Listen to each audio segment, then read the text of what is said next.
दावा नल से ज़्यादा गर्म है सिगड़ी की बुझती हुई आग।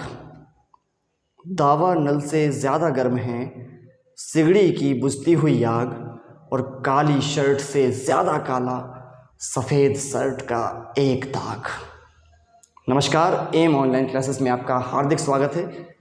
और मैं आज आपके लिए एक बेहद ही सफ़ेद, बेहद ही सरल, बेहद ही शांत स्वभाव का एक सवाल लाया हूँ। इसे लगाइए और बहुत किसी लंबी विधि को मत पकड़िएगा, मेरा हाथ जोड़ के निवेदन है। आप परीक्षा दे रहे हैं, आप बच्चों को नहीं पढ़ा रहे हैं, और परीक्षा देते समय आपको ध्यान रखना है कि बस हमारा सवाल सही हो। अलजेब्रा बीजगणित का एक सवाल है, ट्राई करिए, बन पाता है आपसे या नहीं। सबसे पहले वीडियो को रोकिए, आपका पहला धर्म यही है, और अगर बन जाता है तो फिर टिक लगा दीजिए कौन सा सही है। तो चलिए, मुझे पूरा विश्वास है कि आपने इस सवाल को जरूर लगा लिया होगा। ऐसे सवाल को हम देख के क्या करेंगे परीक्षा में, ये सबसे पहले समझिए आप। देखिए, एक बड़ा ही सहज और सरल तरीका है कि हमें यह देखना है कि आखिर हमें कितने समीकरण दिए हुए हैं जिसके आधार पे हमसे ये मान पूछा गया है। ऐसे सवालों को हम ऐसे करते हैं। हमने देखा कि हमें जो दिया गया है केवल एक समीकरण दिया गया है, और इस समीकरण में कितने वेरिएबल यानी कितने चर दिए गए हैं। आपने कहा समीकरण तो एक है, लेकिन चरों की संख्या कितनी है? 3। अगर चरों की संख्या समीकरणों की संख्या से ज्यादा हो तो जितने ज्यादा चर दिए हों उन चरों को हम अपने हिसाब से जो चाहे वो मान सकते हैं, हमारे कंट्रोल में है। बस शर्त यह है कहीं हम कुछ ऐसा ना मान लें कि नीचे की संख्या 0 हो जाए, क्योंकि अगर नीचे की संख्या 0 हो गई तो फिर समस्या ये हो जाएगी कि अगर संख्या बटे 0 आ गया तो उसका मान तो आप जानते हैं कितना होता है, अनंत, अपरिभाषित। वो हम नहीं चाहते हैं। तो अगर मैंने आपसे कहा, मान लीजिए आपका जो मन करे आप वो मानो, एक्स को मानना हो एक्स को मानो, वाई को मानना हो वाई को मानो, जेड को मानना हो जेड को मानो। अगर आपने मान लीजिए एक्स को क्या मान लिया? 0। आप इस समीकरण में x बराबर 0 रखेंगे जैसे, तो y बराबर क्या हो जाएगा? 2z। इतना तो आप जानते हैं। अब ये तीनों के तीनों मान यहां रख दीजिए, देखिए कितनी आसानी से सवाल हो जाएगा। x आपने 0 रखा, मतलब ये पूरा पद क्या हो गया? 0। ये तो 0 हो ही जाएगा ना।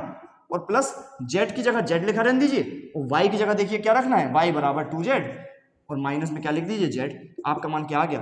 z बटे 2z में से माइनस z हुए तो क्या बचा? z से z करके कितने? 1।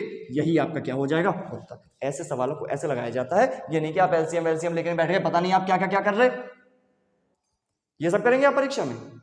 आपको ऐसे, आपको लग रहा होगा कि आपने अपने हिसाब से 0 कैसे मान लिया, तो मैं कह रहा हूं आप अपने हिसाब से 0 मान लो यार। मैंने x को 0 माना था, आप y को 0 मान लो, ये तो आपके ऊपर है भाई। चलिए मैं आपके लिए बता देता हूं कि आप किसको 0 मानेंगे। आपका मन करेगा कि नहीं हम तो y को 0 मानेंगे, मान लो। अगर y को 0 मानोगे तो x बराबर क्या आ जाएगा? बताओ, 2z। अब फिर से मान रखो, जहां जहां x है वहां लिखो 2z, ये लिखा। फिर x की जगह क्या लिखो? 2z। माइनस क्या लिखोगे? z।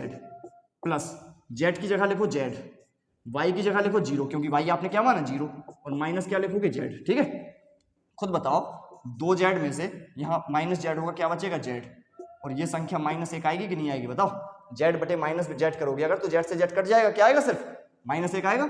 यहाँ भी z से z कट गया, 2 में से 1 गए, कितने बचे भैया? 1। तो यही तो मैं चिल्ला रहा हूँ, क्या ये उत्तर है? सहज तरीका है यार, किसी भी एक को 0 मान लो। आपने तो एक को माना, आप 2 चीजों के भी मान सकते थे। आपका कुछ मन करे कि नहीं हम तो अजीब अजीब मानेंगे, अजीब मान लो यार, ठीक है, आपके ऊपर है सारा कुछ। जो मानना चाहो वो मान लेना, आपका उत्तर 1 आ जाएगा। इस आधार पे हम कह सकते हैं ये सरल है, सही है। और आपको देखना बस ये है कि समीकरणों की संख्या कम होनी चाहिए, चरों की संख्या ज्यादा। जितने ज्यादा चर होंगे उन सभी का मान हम मनगढ़ंत आधार पर मान सकते हैं। मैं तो कह रहा हूं कि अगर आपने चाहा तो आप x को 1 मान सकते हैं और y को भी अपने हिसाब से कितना मान सकते हैं? 1। यही करके देख लो। चलो, आप खतरों के खिलाड़ी हैं अगर, तो मानते रहिए। अगर x और y 1 मान लिया तो 1 और 1 रखोगे, यहाँ 2 हो जाएगा। 2 बराबर कितना आ जाएगा? 2z। इससे z बराबर क्या आ गया? 1। अब आप जानते हैं इससे समस्या क्या होगी। अगर आपका z 1 और x 1 आ गया, तो अगर आपने 1 और 1 यहाँ रख दिया तो ये क्या हो जाएगा? 0। और मैंने शुरू में ही आपको बताया था कि हमें इन दोनों को 0 नहीं होने देना है। मेरी बात समझ गए? इसका मतलब ये मान हम नहीं मान सकते। मैंने पहले कहा है कि हर अगर 0 हो जाएगा तो उसका मान अपरिभाषित आ जाएगा, वो हमें नहीं होने देना है। फिर हम क्या माने? अगर मान लीजिए x को मान लिया 1, y को मान लिया 2, चलो ये सरल है। 1 और 2 मिला के कितने हो गए? 3। 3 बराबर क्या आ गया? 2z। और इससे आपने z का मान कितना निकाल लिया? 3/2। मैं कह रहा हूं ये तीनों मान वहां रख दो, आपका आंसर चुटकियों में आ जाएगा। x का मान कितना? 1। x का मान फिर से कितना? 1। z का मान कितना? 3/2। प्लस z का मान फिर से कितना? 3/2। फिर कितना रखोगे? y का मान 2, माइनस z का मान कितना रखोगे? 3/2। अब अगर ये सॉल्व करना आपको आता है, एलसीएम लेना आता है, तो आप जानते हैं 2 एकम 2 माइनस 3, और बटे का 2 चला जाएगा ऊपर, गुणा 2। अब इतना भी नहीं आता है तो फिर तो बेकार ही है। आपको एलसीएम लेना आता होगा। 3/2 बटे 2 दूनी 4 माइनस 3 और बटे में क्या चल रहा है 2। आपको पता है 2 से 2 कट गया, ठीक है कि नहीं कटा। ये क्या बचा 2 एकम 2 और बटे माइनस 1। इधर पे क्या बचा प्लस 3 बटे 1, यही बचा कि नहीं बचा। तो ये आपका क्या उत्तर आ गया भाई, माइनस का 2 प्लस का 3। अब 3 में से 2 घटाना जान रहे कि नहीं जान पा रहे, 3 में से 2 गए तो बचते हैं क्या 1। और मैं इतनी बार समझा चुका हूं कि इस प्रश्न का उत्तर क्या है 1।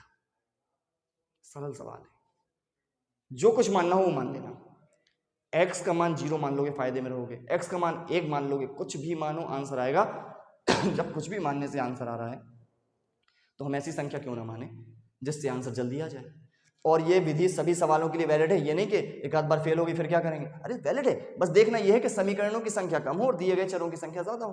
हाँ, अगर 3 समीकरण दिए होते और 3 चर भी दिए होते तब हम अपने हिसाब से नहीं मान पाते, समझ गए, क्योंकि वो चर स्वतंत्र होते हैं। तो अभी आपकी परीक्षा नजदीक है, अभी इतनी बात मान लीजिए, मेरी बात को समझ लीजिए। इस आधार से आप ऐसे क्वेश्चंस को करेंगे, अलजेब्रा के क्वेश्चन को कर पाएंगे। और भी कुछ क्वेश्चंस देखिएगा ऐसा करते बने आपसे तो पूछिए, और कुछ अजीब सवाल देखें आपको तो आप मुझे बताने की कोशिश करिएगा। नीचे नंबर्स दिए रहते हैं, उन पे आप भेज सकते हैं अपने सवालों को। बाकी मैं रोज मिल ही रहा हूँ आपसे एक अच्छे सवाल के साथ, कल फिर से मिलूंगा, पूरा वादा है कल आपसे जरूर मिलूंगा, बल्कि रोज मिलूंगा जब तक परीक्षा नहीं हो जाएगी। तब तक के लिए इजाजत और अनुमति, हालांकि एक ही बात है लेकिन प्रदान तो आपको करनी ही पड़ेगी। नमस्कार, बहुत बहुत धन्यवाद।